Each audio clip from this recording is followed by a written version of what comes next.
Hello everyone, welcome to my channel. In this video I will show you how to permanently delete your Facebook account.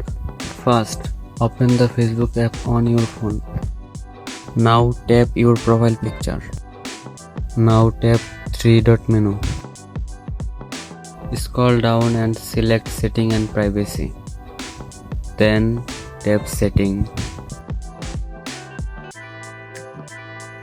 Go to Account Center.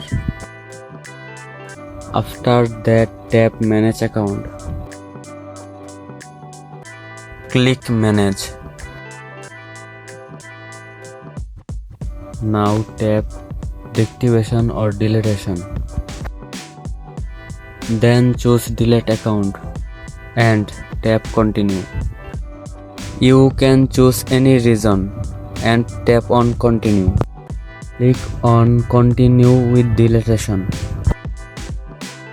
Scroll down and click on Continue.